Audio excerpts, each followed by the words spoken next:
Welcome to another 21 Hats Dashboard. I'm Lauren Feldman, and I'm here with Kelly Berry, who facilitates peer groups for business owners and who is the owner of Second Stage Growth, which is based in Altoona, Wisconsin. Welcome to the podcast, Kelly. Thanks so much for having me, Lauren. Really a pleasure. Kelly, I really wanted to talk to you because you have so much experience in the trenches with business owners, especially leading peer group conversations. But first, tell us a little bit about your background. How did you end up pursuing this line of work? It was not a direct line by any means. It rarely is. I grew up in New Jersey and met my husband in college, and we were both working in North Jersey. And trying to figure out how we could ever possibly afford to have children or not have a horrendous commute to work every day.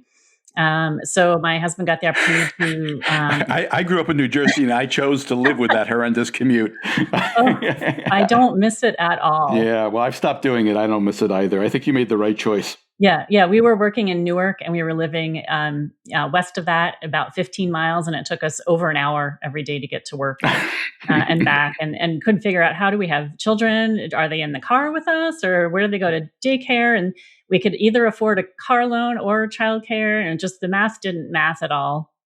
So when my husband got a chance to take what was considered his dream job at the time, which was designing supercomputers for Cray Research, which is based here in our area, wow. We made a big leap, which was a huge change for us to leave our family in New Jersey and come here.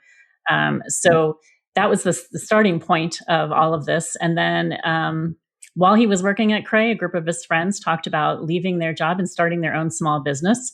I was at the time working for a large manufacturing company in their quality assurance department and pregnant with our first child. And so he's like, hey, I think I'm going to quit my job and start a brand new business with one of my buddies. And I'm like, hello, I'm 6 months pregnant. Is this good timing?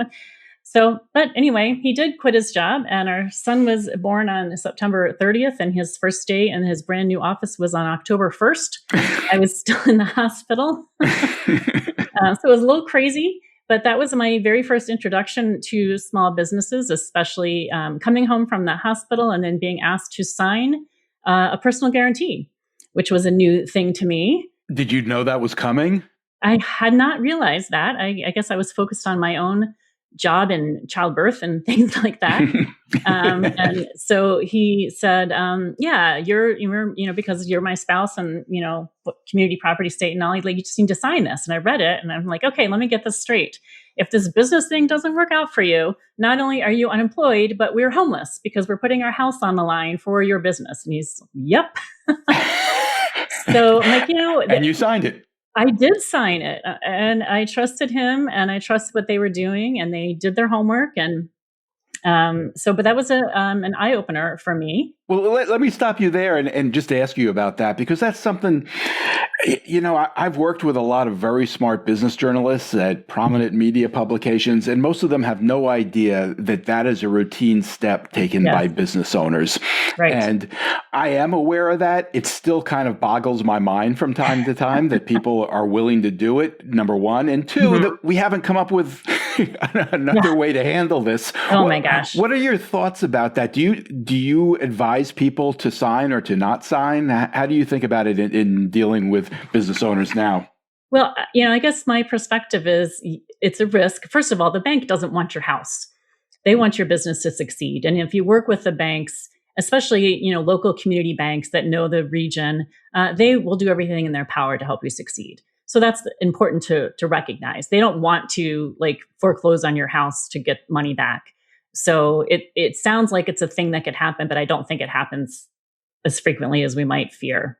And then second of all, I will, to the bank, on the bank side of this or the lender side, is if you're not willing to bet on yourself, then why should somebody else? So, you have to have a little bit of faith and confidence in what you're doing. The bank always is looking for what's the owner contribution. And if you're not willing to take a risk, then why would they take a risk on you?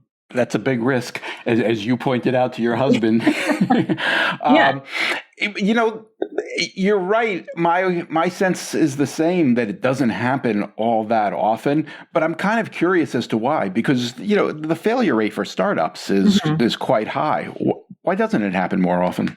That's a great question. I think sometimes it's they'll self-finance, so you don't need a bank loan necessarily to get your business launched. A lot of businesses are very easy to launch without a lot of upfront expenses. We all look for, again, the recommendation is friends and family is the first starting point, and then go to the bank.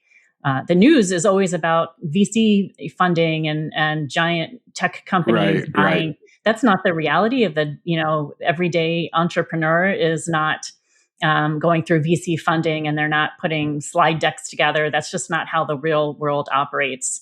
And typically, I guess I don't know the data on it, whether people do end up having to sell their house or get a second mortgage on their house or, cash in on their 401k. I think a lot of those things happen, and it just happens quietly and we don't realize it.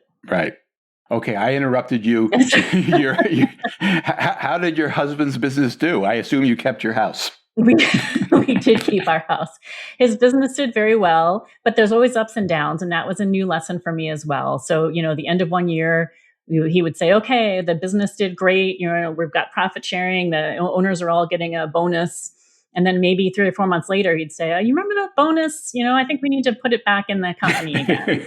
And so all that money was kind of like temporary, like we weren't ready to commit to it. So we didn't make a lot of lifestyle changes. And then if things were tough, the owners would take a pay cut first to make sure that the employees were getting paid. And I saw how they prioritized their people as they went through this. The business ultimately ended up getting purchased, and he stayed on as to run the business, and then got purchased again and again. So he sat in one seat for a long time and had a whole lot of different bosses.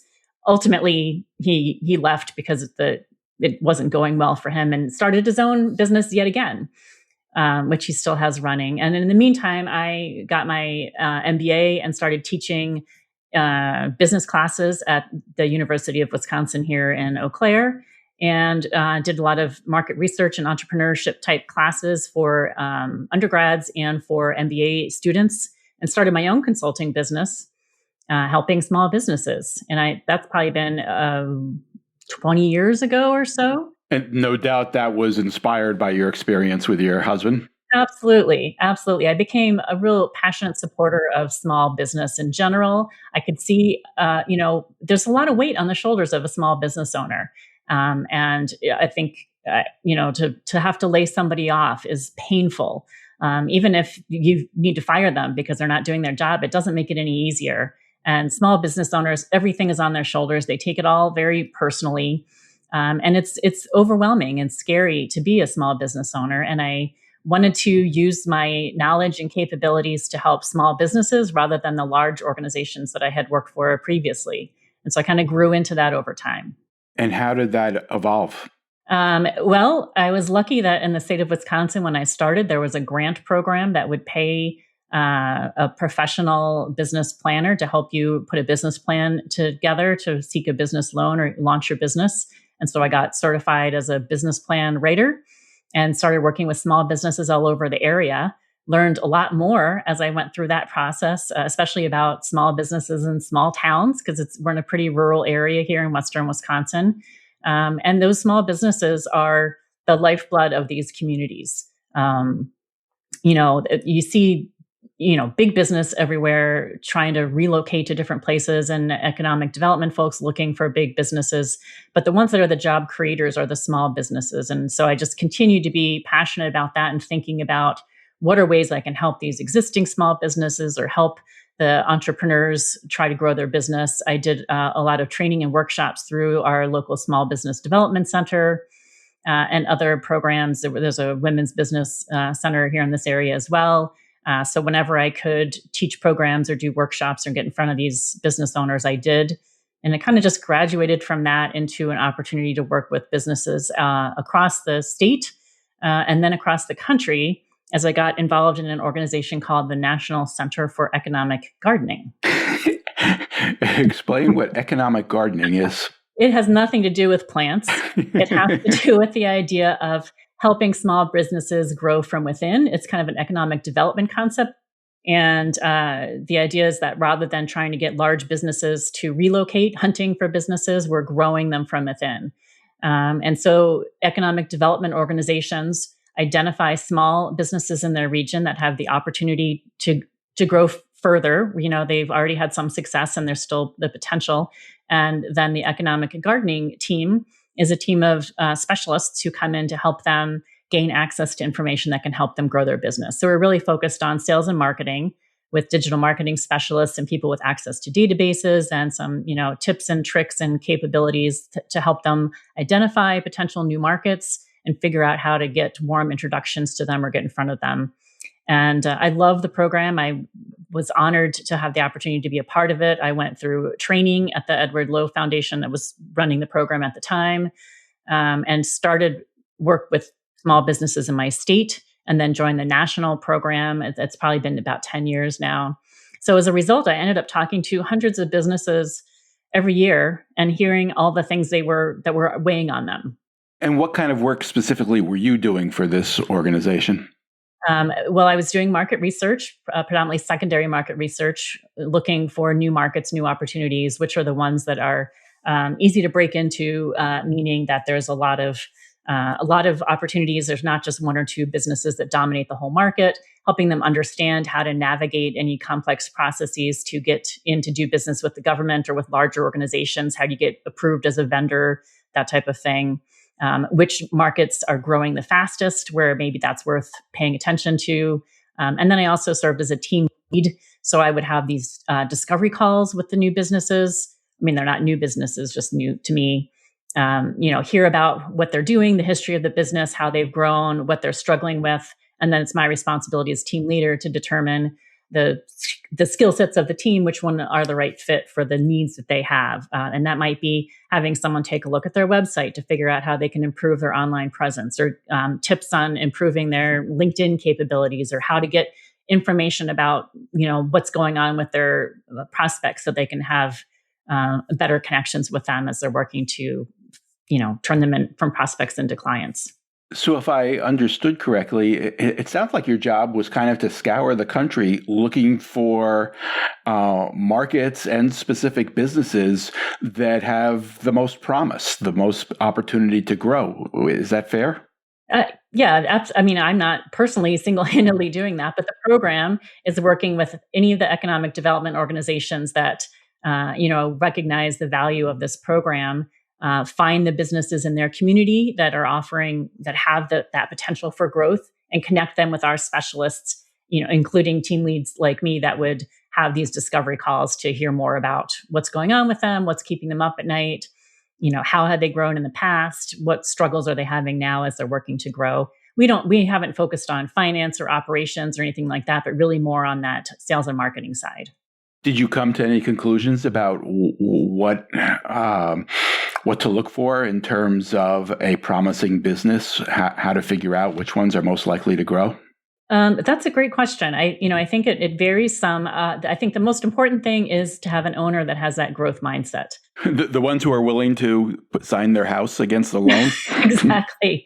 Right. If you believe in yourself and you believe that you don't know everything already, and you're open to hearing ideas from other people and learning as you go, then you're going to continue to succeed because you're looking for those things.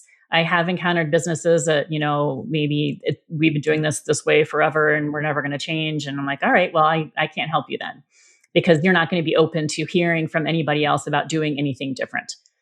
Including businesses that were like, I don't know why I need a website or not why I need to be online. All my business is done on the golf course. And I'm like, well, it might be changing over time, because these younger kids who are going to become the purchasers don't want to golf and smoke cigars. They want to research online before they speak to a single person, and you're going to run into trouble if you're not showing up where they're looking for you. Do you actually say that to people? I have. And do you ever change anybody's mind? Occasionally, sometimes they'll say, can you, show me proof? What's the ROI? And there is plenty of proof out there that there is value in showing up in multiple places, and just that the world is changing a bit in terms of how we do business and how people are looking to find new vendors or new opportunities. And I think we all need to be open to changing with the world around us. And if you're not, then you're going to be left behind. And so, I want to continue to work with those businesses that have created something and are open to the idea that they may have to pivot at some point to continue to be successful. At what point did you start focusing on creating peer group conversations? Well, that came out of the work I did with the economic gardening. And I will say, I spoke to so many businesses and I was hearing the same things from all of them. And they don't know that everyone is saying the same thing. They think they're living this in isolation. And I would hear things like, I am behind from the minute I walk in the door, or this is great information. I have no time to deal with this.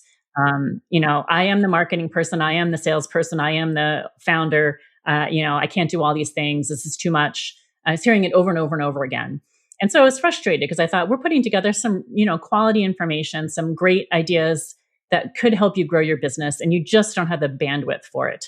So as a researcher, I did my homework and looked into, how else can I help small businesses if this isn't working? And that's where I discovered peer groups and started doing some research about that. The state of Florida has a pretty impressive program that uses those economic gardening concepts that's called Grow FL.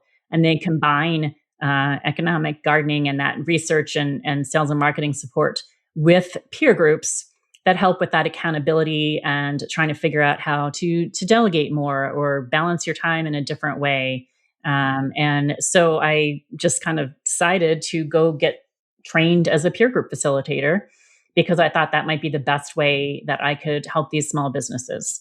If they don't have time to take advantage of this information, how can I help them figure out how to have more time by running a peer group, having them learn from each other, hold each other accountable, discuss their problems with each other, and kind of push each other to find new ways to find that time and figure out how their time is best spent from day to day, instead of that constant putting out of fires or running on the hamster wheel or whatever, way you want to describe it.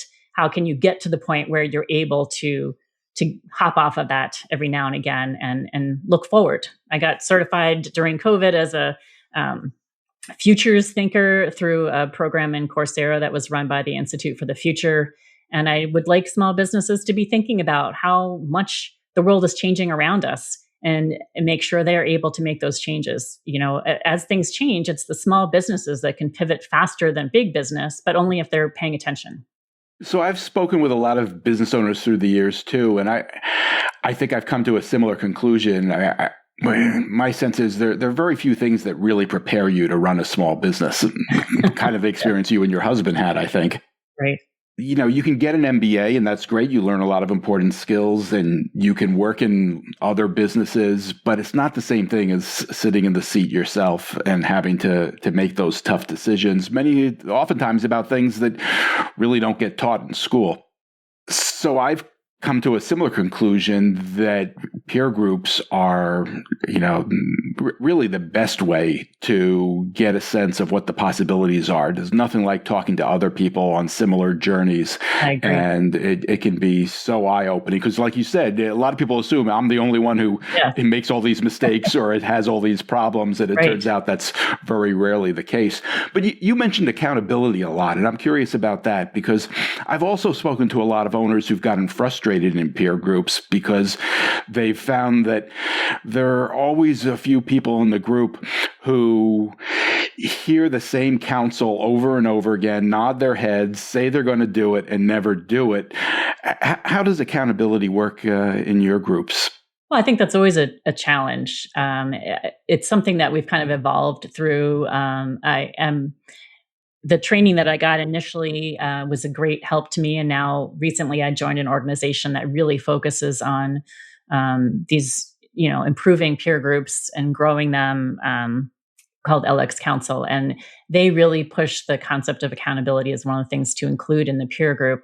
And so we start little. At every month when the peer group meets, at the end of the meeting, they each have to pick one small thing that the group will hold them accountable for. So it's not like major goals or putting together a strategic plan or anything like that. I mean, for one guy, it was clean off my desk. Because it's you talk about the mindset. I mean, if you can't clean off your desk, exactly, is somebody going to really be able to hold you accountable for that? Right. Or it might be like, make sure that I'm not the only one that signs paychecks. So things like that are small that feel achievable over the course of a month. And so a week before each meeting, I'll say, hey, just a reminder, these are the things you said you would have done before next month. And then they've got to report back. What did you do? Did you get the thing done? No, I guess they could lie and say they did it, but I don't think that works to their favor. So we're not trying to do massive accountability. Do you have a walk of shame or anything for somebody who doesn't fulfill their... Yeah, you might say, well, I cleaned half of the desk and I'll do the other half next month. And that's fine. But it's just a starting point to say, I know these people, I'm comfortable with them. I want them to hold me accountable. I also have an online accountability group that focuses on that more regularly, more consistently, because I think that's part of the challenge as well, is who's holding you accountable when you own the business. You're not going to turn to your employees and say, make sure that I clean my desk off, because no one's going to do that, or, whatever the thing is that you need to do. Related to that, you're also not necessarily going to turn to them and say, what do you think I should do here? Should I ask for a bigger line of credit? What are your thoughts? Your employees might be terrified if you're asking them that, because they don't want to know that you're worried about making payroll or any of the things that might affect them. And your spouse might be terrified as well. That's true. Well, and I've had people in the peer group say that. It's a safe place to talk about all these issues.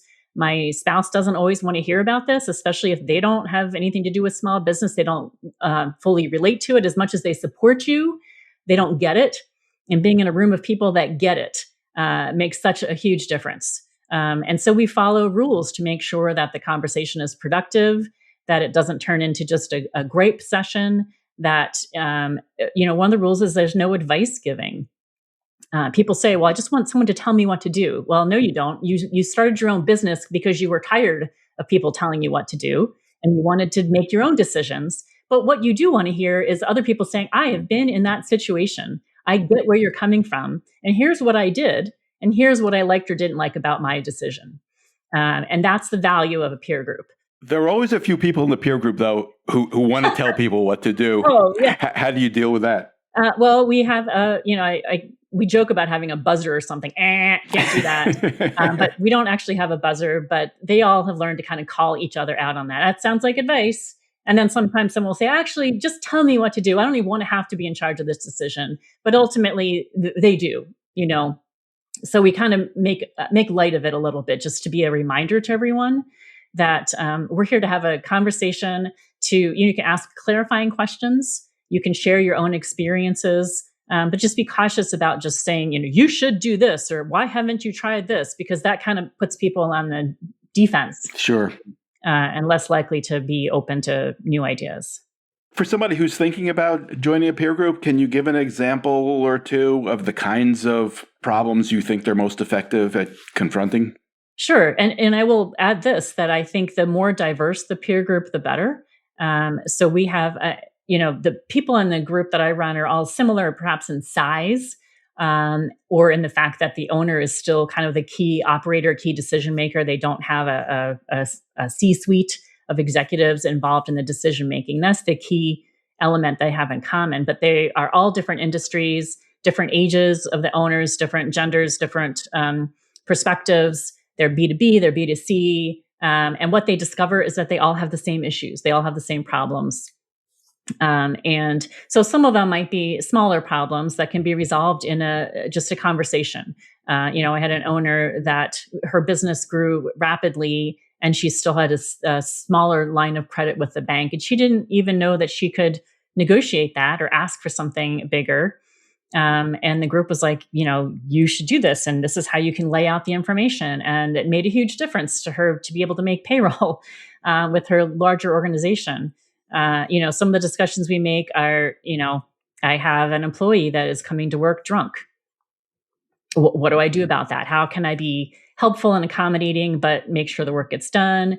They're typically issues that are kind of those gray issues that don't have a clear right or wrong answer. That come up every day, whether that's hiring people, firing people, promoting people, managing the growth of your business, figuring out who has the right mindset to take on a leadership role so that you can continue to look for ways to grow the business. There's never-ending challenges that are outside of the businesses as well. I know last year, it must have been around April, May, there were a lot of curse words involving tariffs going on because it was an unknown and something completely out of the control of these businesses. So any And that business, was affecting a number of people in your group absolutely, yes. directly because they were manufacturing or at least purchasing They were goods from. purchasing products, and the prices were changing daily. But they, have to sign a contract to do services and include products there, and then hold to those prices while their own cost is changing constantly. And it's a massive challenge, to be sure. And not a whole lot you can do as a small business owner. I mean, it's not like you have a lobbyist that's going to go complain to the government that this is an issue or something. Was that one of those situations where there was no clear, obvious answer for anybody in the room, but it was good to know that you're not the only one with the problem? Yeah, I mean, what we often talk about then is there are things we have no control over. So what can we control? How can you control the situation? And then we have talked about, like, what are some leading indicators that might give you a clue that, is the economy due for a downturn, or is your industry going to shift? An election year for some businesses was a real challenge because no one wanted to make a decision while we were waiting to see what would happen. And so a lot of the bigger businesses were holding off on making purchase decisions, and that filters down to these small businesses that weren't seeing as much business for reasons that have literally nothing to do with them. So, a lot of it comes down to what can I control? What can't I control? Where do I look for work? How do I present myself? And then how do I manage when I have downturns or upturns? Because both of them present challenges to a small business owner. And how do you navigate those challenges? So how are you thinking about your own business handling these peer groups? Is that a business that you're trying to grow? It absolutely is. Right now, I wear many hats to be. I still I've do heard that term. I still work with the economic gardening and do market research. I still do a lot of teaching and training and workshops through the Small Business Development Center. And then I run the peer groups. But I've found that I'm particularly passionate about the peer groups and would love the opportunity to grow them. I think the number one competitor for peer groups is people that don't know that they exist and don't understand how they can really help their business. And I would love to grow from the in-person groups that I'm doing now to have some virtual groups. Especially, I'm interested in helping rural businesses who don't have a community of small business owners around them, or have a community of small businesses but they don't want to be vulnerable or share, issues or concerns because those other small business owners are family members or neighbors, or, they're just a little too closely connected. There's even an extra weight on your shoulders in a rural area that if you're employing 10 or 15 people, that's a big deal. And so if you're worried about laying off or growing or how to find new people, all of those things are a little bit different in a rural area. So that's my goal for this year, is to put my first virtual peer group together with a focus on those rural communities and some of the small business owners that are trying to do something different or, help their local community by growing a small business there. Have you thought about how you would market that, how you'd reach these more rural businesses? I am working with economic development directors in some of the rural counties of Wisconsin. As a starting point, because my understanding is a lot of it is going to be, word of mouth and referrals is going to be a more successful way to go than, lots of digital marketing. But I'm trying to put a lot of content out there too. So if someone is looking for me or finds me, they will find that I have I put a video out once a month. I put a blog post out once a month. I try to show up where I can show up. Sharing my passion and my stories on, how small businesses can help each other and come together, and my role as the moderator of that. If somebody listening to this would like to reach out to you and learn more, what's the best place for them to go? Yeah, actually right now I have a quiz that I put together that is a peer group a good fit for you? And that's a good starting point. So if you go to my website, secondstagegrowth.com/quiz, then that'll take you to a place where you can access a quiz and answer some questions that will give you some things to think about on how a peer group could be helpful to you and whether it's a good fit for you right now. And then certainly if you're curious, you can sign up to have a one-on-one conversation with me. I've got one or two people that are interested in being in this founding virtual peer group, and I'd like to start with 4 or 5. So if I could find a few more, we could get things going. That would be super. Last question. I've never experienced a time quite like this where there seems to be so much confusion as to how the economy is doing, how small businesses in general are doing. You can get answers that range from one end of the spectrum to the other. You talk to a lot of people, both business owners and people who work with business owners. Can you give us your sense of what's happening in the small business world these days? The answer is it's different for every small business in every industry. Some of the businesses I work with are doing great and they're growing, and some of them are struggling. And it has a lot to do with, the industry that they're in, and our tariffs affecting them. And the businesses, whether they manufacture themselves or they sell products, that's having a huge impact on those businesses. Others are less impacted. So a lot of what we try to focus on is, where do we have the control? Where don't we have the control? And how can we just continue to get the message out there that we should all be supporting small businesses? Even in our community, there's been a lot of recent posts on Facebook and LinkedIn that the small business community is struggling, and we need your help. That's one of the reasons why I'm kind of anti-Amazon. I won't buy anything from Amazon, and I try to support local businesses as much as I can. I want to be true to my passion, and always looking for those. Where are the local businesses? How do I support them? How do they support each other? What is your reason for that? Obviously, a lot of small businesses do sell on Amazon.